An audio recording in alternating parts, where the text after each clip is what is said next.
buenas noches Julián, buenas noches Diego, lo mismo para todo el personal en cabina. Un saludo muy especial que quiero hacer extensivo a todos y cada uno de ustedes, queridos oyentes que nos acompañan en la noche de hoy, donde vamos a hablar un poco sobre lo que es la autorrealización, tema que hemos venido manejando en los últimos días y es supremamente importante porque, como bien lo decía Carl Rogers, es el blindaje contra los desórdenes de la personalidad, contra las adicciones, problemas alimentarios e incluso pues muchos vicios que podemos tener en nuestra alma y que afectan nuestra voluntad según las doctrinas espirituales. Nosotros tenemos que entender que la realización personal también va intrínsecamente ligada al factor supraordinal. El factor supraordinal es aquello que va sobre el orden individual, es decir, que estamos hablando de una sociedad. Cuando nosotros hablamos de una sociedad, vemos que nosotros tenemos prácticamente un programa a nivel neurobiológico donde nosotros tendemos a aprender e imitar las conductas exitosas de nuestros semejantes. Cuando nosotros empezamos a estudiar a esta sociedad actual, vemos que a ella ha tenido unas grandes transformaciones en los últimos 150 años. Vemos cómo llega la época del modernismo, vemos cómo llega el posmodernismo, básicamente la sociedad de las pantallas, de manera tal que nosotros tenemos que entender que qué fue lo que pasó, que la sociedad se vino fracturando. ¿Por qué la sociedad está fracturada? Porque la sociedad hoy en día hay que verla como una madre, y esta madre se ofrece al mejor postor, al que le pague más.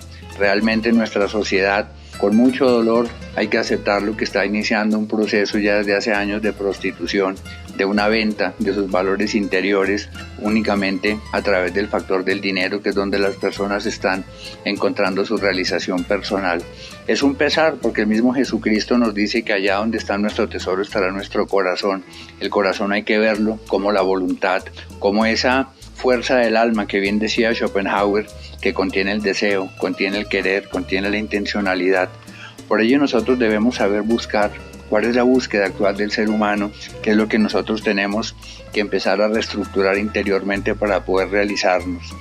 Realmente tenemos que ver también al conocimiento como un padre, y ese padre se dedicó únicamente a transmitir información para nutrir las arcas personales, es decir, que nuestra educación, el sistema educativo, se empezó a articular únicamente para producir individuos cajas registradoras. Por ese sistema educativo que incluso hemos heredado de países como España, Francia, los Estados Unidos e Inglaterra, donde han sacado las humanidades de los pénsules educativos.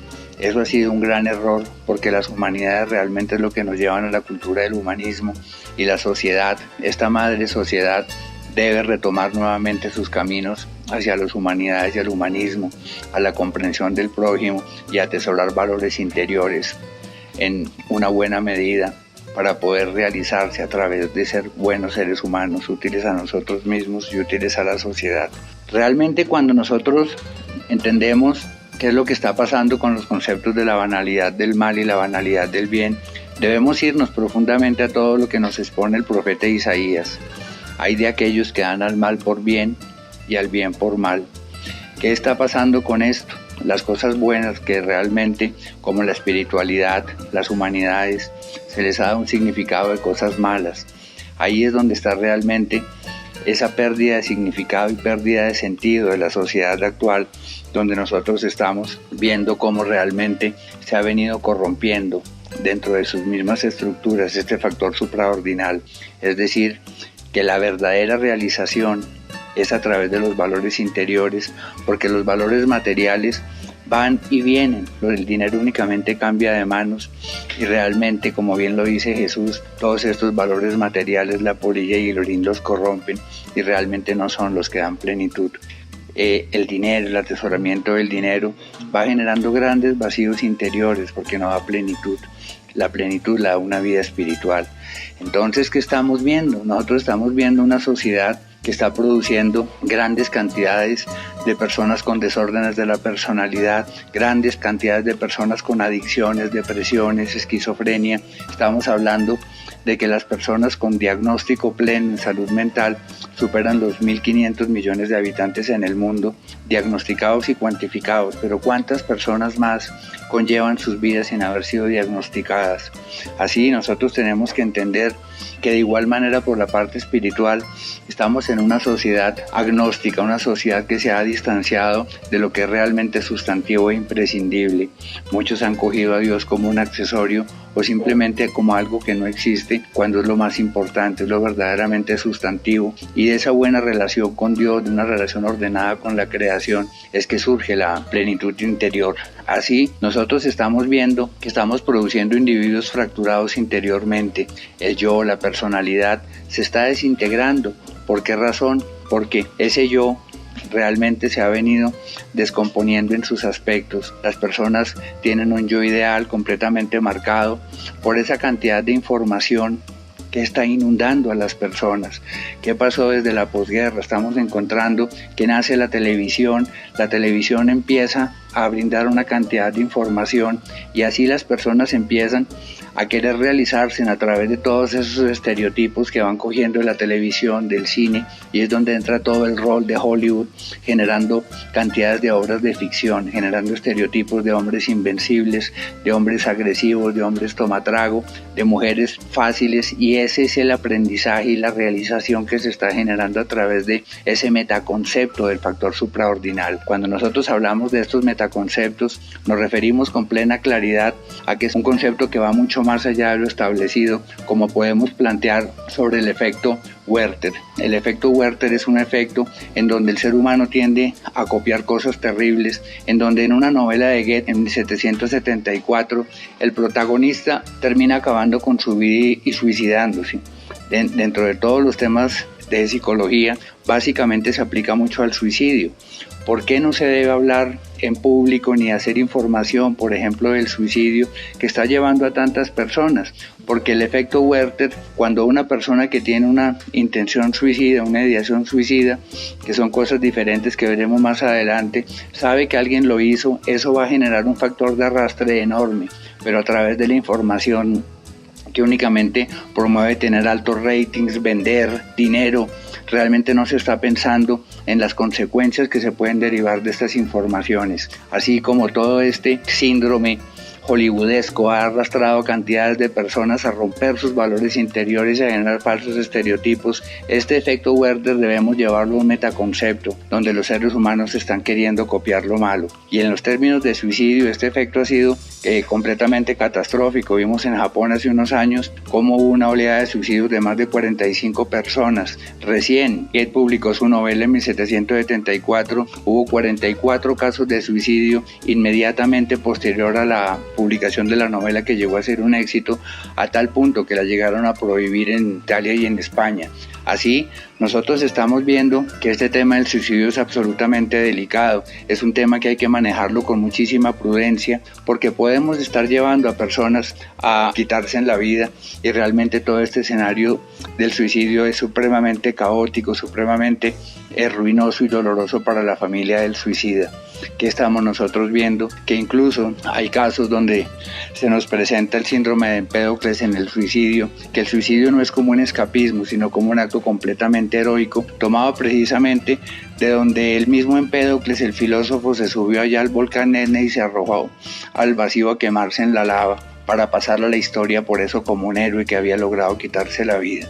Así, nosotros debemos ser absolutamente conscientes que en todo este tema del suicidio existen muchas particularidades, desde la amenaza suicida, que es decirle a los demás que se va a suicidar para manipular.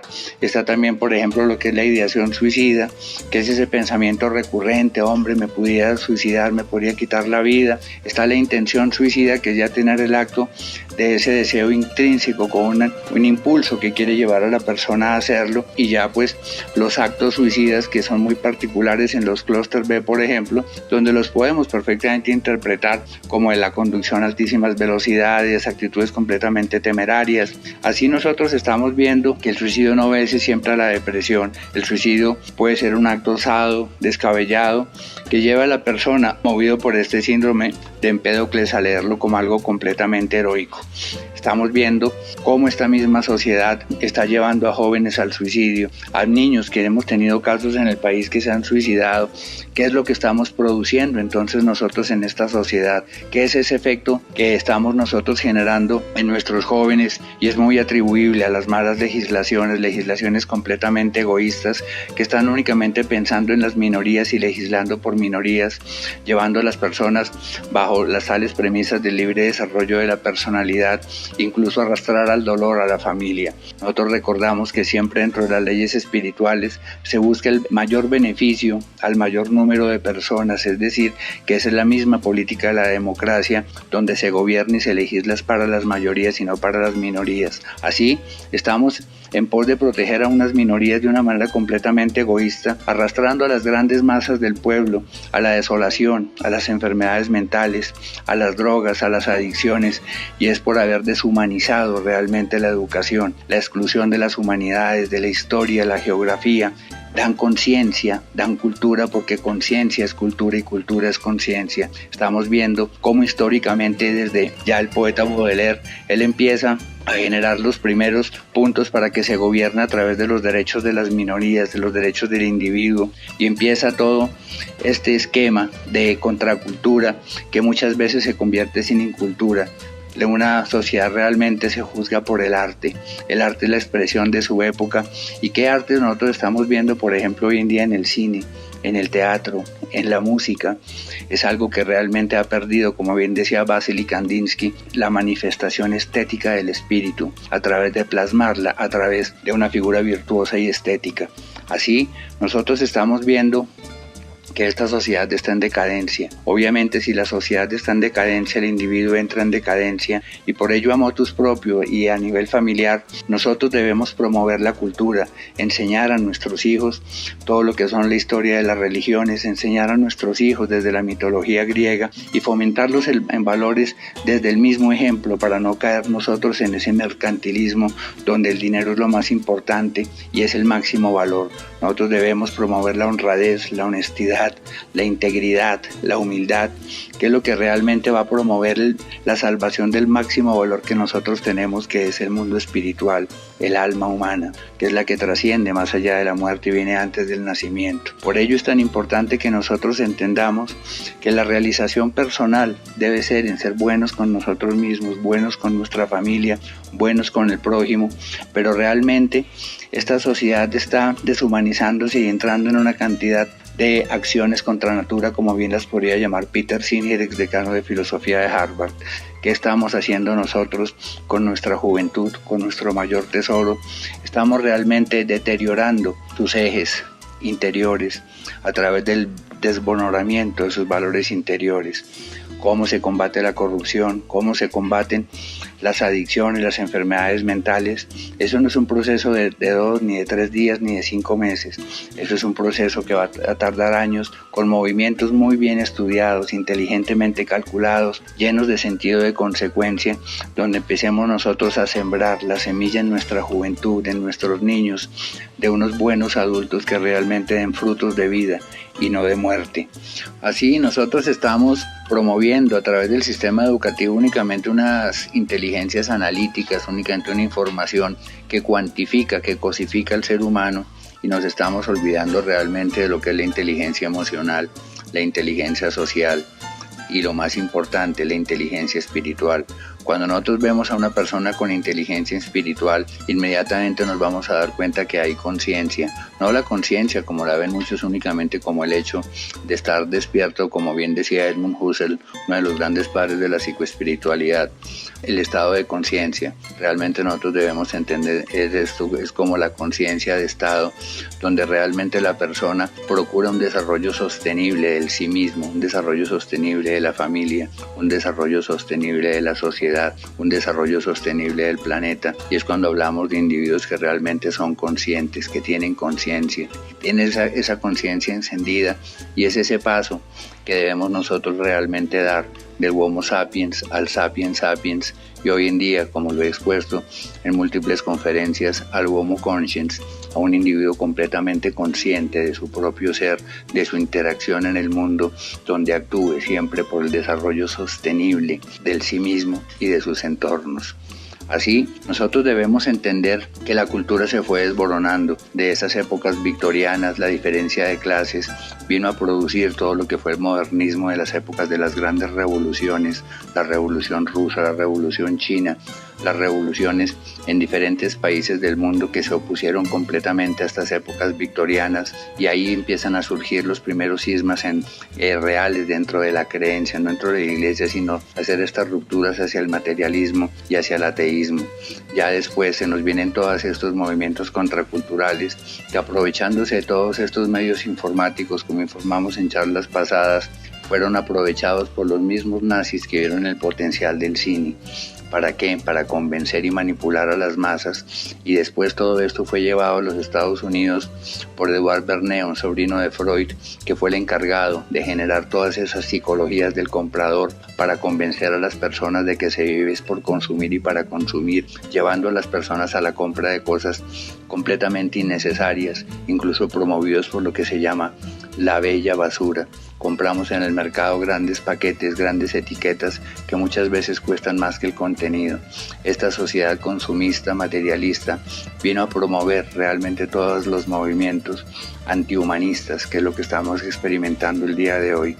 Ese es el objetivo, esa es la tarea, recuperar el humanismo. De esta manera podemos concluir la noche de hoy que estamos viviendo en una sociedad deshumanizada que excluyó la formación de las humanidades. Al excluir las humanidades, obviamente pues pierde su humanismo, con una gravísima consecuencia que es la pérdida de la virtud. Debemos ver las virtudes como esas capacidades transformadoras, así como un músico con su violín transforma el silencio en una hermosa melodía. Un artista plástico transforma con su virtud un lienzo en una hermosa obra de arte. Es con las virtudes, esas capacidades transformadoras del ser, que transformamos nuestra soberbia en humildad, nuestra ira en calma, nuestra gula en continencia, nuestra codicia en generosidad, nuestra envidia en aceptación de nosotros mismos y del prójimo, nuestra pereza en diligencia y nuestras lujurias en castidades. Así, nosotros debemos llegar al pleno convencimiento de recuperar los valores fundamentales de la sociedad para poder vivir en una sociedad que perpetúe su desarrollo sostenible. Esta sociedad se está depredando a sí misma y muchas veces, al perder la virtud, se hace perversa y pervertida. Por ello, Jesucristo no se equivoca cuando nos dice: formen parte del mundo pero no pertenezcan a él. Y eso es lo que debemos hacer: formar parte del mundo pero no pertenecer, y eso lo logramos no creyéndole al mundo y creyéndole a Dios y creyéndole a los valores interiores y a las humanidades que nos enseñan realmente a ser auténticos seres humanos que no le creen a las deshonestidades, a la corrupción, a todas esas lepras del alma que tanto contaminan nuestra alma. Muchísimas gracias, les habló Andrés Jaramillo, director de Fundación Clínica Función Futuro. No duden en contactarnos en Bogotá al teléfono 774-6022 para tratamientos en los trastornos adictivos, trastornos alimentarios, trastornos de la personalidad, patologías duales, donde gustosamente tendremos el placer de atenderlos muy profesionalmente. Muchísimas gracias, que Dios los bendiga.